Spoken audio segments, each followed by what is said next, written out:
আমি Salma Khatun, digital diagnostic and imaging সেন্টারের পক্ষ থেকে। আজ আমাদের মধ্যে উপস্থিত রয়েছেন সুদূর কলকাতা থেকে প্রখ্যাত কার্ডিওলজিস্ট প্রফেসর ডক্টর ভুবন মাঝি স্যার। আজ আমরা স্যারের কাছে কিছু প্রশ্ন তুলে ধরার যে অনুরোধ রাখবো, যেটা হচ্ছে আমাদের নিত্য দৈনন্দিন জীবনে বুকে ব্যথা, যেটা সাধারণত আমরা বলে থাকি গ্যাসের ব্যথা বা বুকে টান ধরা ব্যথা, যেটা পরবর্তীকালে হয়তো একটা ভয়াবহ রূপ নিতে পারে এবং তাতে মৃত্যু হতে পারে। তো এই বিষয়ে স্যারের কাছে আমরা অনুরোধ করব যে স্যার কিছু স্যারের মূল্যবান মতামত আমাদের সামনে তুলে দিন। আমি doctor Bhuban Majhi, consultant cardiologist and ইন্টারভেনশনিস্ট, বর্তমানে প্রফেসর হিসাবে আরজিকর মেডিকেল কলেজের সাথে যুক্ত রয়েছি।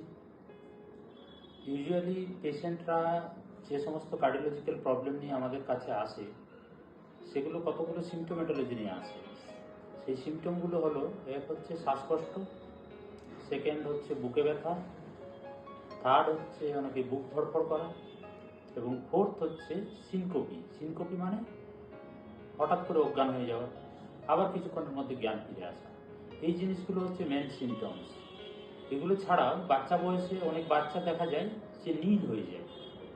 তো সেগুলো কনজেনিটাল হার্ট ডিজিজ, যেগুলো কনজেনিটাল সায়ানোটিক হার্ট ডিজিজ, এগুলো কিন্তু হার্ট ডিজিজের সিমটম হতে পারে।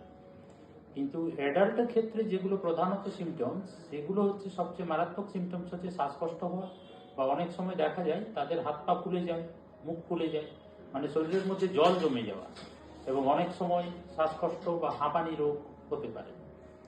এছাড়া হঠাৎ করে যে হার্ট অ্যাটাকের সিমটম, সেটা হচ্ছে হঠাৎ করে বুকে ব্যথা, প্রচণ্ড বুকে ব্যথা, বুকটা মনে হচ্ছে চেপে আসছে, একটা পাথর চাপানো আছে। বুকের ব্যথাটা অনেক সময় চোয়ালে যেতে পারে, বা হাতের মধ্যে যেতে পারে, অথবা পিঠের দিকে যেতে পারে। অনেক সময় বুকে ব্যথাটা ডান দিকেও হতে পারে, ডান কাঁধ বা বাঁ কাঁধ, যে কোনো কাঁধে কিন্তু বুকে ব্যথা যেতে পারে। এই বুকে ব্যথা যদি হঠাৎ করে হয়, বা হঠাৎ করে হলে তো হার্ট অ্যাটাক হওয়ার সম্ভাবনাই বেশি, কিন্তু এটা ছাড়াও কারো কারো যদি দেখা যায় যে হাঁটতে চলতে গেলে বুকে ব্যথা হচ্ছে, কিছুটা হাঁটার পর সেটা কমে যাচ্ছে, বা হয়তো অনেক ক্ষেত্রেই দেখা যায় যে যদি হাঁটতে চলতে গেলে বুকে ব্যথাটা বাড়তে থাকে, আবার রেস্ট নিলেই যেটা কমে যাচ্ছে, এগুলো কিন্তু হার্ট ডিজিজের সিমটম। এগুলো বেশিরভাগ ক্ষেত্রেই আমরা স্টেবল ইসচেমিক হার্ট ডিজিজ বলে থাকি। কিন্তু হঠাৎ করে যে বুকে ব্যথা রাত বিরেত বা দিনের বেলা যে কোনো সময় হতে পারে, বুকটা চেপে আসছে, মনে হচ্ছে একটা ইম্পেন্ডিং ডুম, মরে যাবো একটা ভাব, বা বুক ধড়ফড় করছে, এগুলো হলে কিন্তু একেবারেই অবহেলা করবেন না, সাথে সাথে হসপিটালে ইমার্জেন্সিতে নিয়ে যেতে হবে, বা কাছাকাছি যে কোনো ডাক্তারের শরণাপন্ন হতে হবে।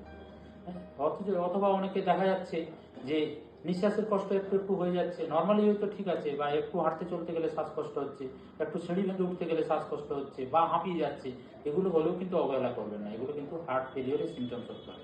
অনেকের হয়তো এমনি সবকিছু ঠিকঠাক ছিল, কিন্তু হঠাৎ করে দেখা গেলো বুক ধড়ফড় করতে আরম্ভ করলো, এবং বুক ধড়ফড়টা কারো ক্ষেত্রে হাঁটাচলা করতে গেলে হতে পারে, অথবা এট রেস্ট, মানে বসে আছে, শুয়ে আছে, সেই অবস্থাতেও একটা হার্টের বিটটা একটা ইরেগুলার রিডিং পাচ্ছে, বা অনেক সময় মনে হচ্ছে হার্টটা দু একটা বিট মিস করে যাচ্ছে, এগুলো হলেও কিন্তু অবহেলা করবেন না, সবসময় কার্ডিওলজিস্টের শরণাপন্ন হবে।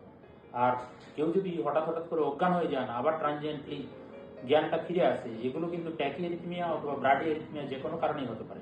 অথবা হার্ট রেট যদি খুব কমে যায়, যেমন কমপ্লিট হার্ট ব্লক বা হাই গ্রেড এভি ব্লক, তাহলে কিন্তু হঠাৎ হঠাৎ অজ্ঞান হয়ে যেতে পারে। সেগুলোর ক্ষেত্রে অনেক সময় পেসমেকারের প্রয়োজন হতে পারে। আবার কারো কারো ক্ষেত্রে tachyarrhythmia like atrial fibrillation with fast ventricular rate, ventricular tachycardia, ventricular fibrillation, এই ধরনের লাইফ থ্রেটেনিং অ্যারিথমিয়া যদি থাকতে পারে, তাহলে সেই পেশেন্টগুলোর ক্ষেত্রে হয়তো হল্টার মনিটরিং এর প্রয়োজন হতে পারে, এবং অবশ্যই তাদেরকে কার্ডিওলজিস্টের শরণাপন্ন হতে হবে ফার্দার চিকিৎসার জন্য। তো আশা করি আপনারা সকলেই স্যারের মূল্যবান মতামত শুনলেন এবং বুঝলেন যে আমরা যেটা সাধারণত বুকে ব্যথা মনে করে থাকি বা গ্যাসের ব্যথা মনে করে থাকি, সেটা একটা ভয়াবহ রূপ নিতে পারে।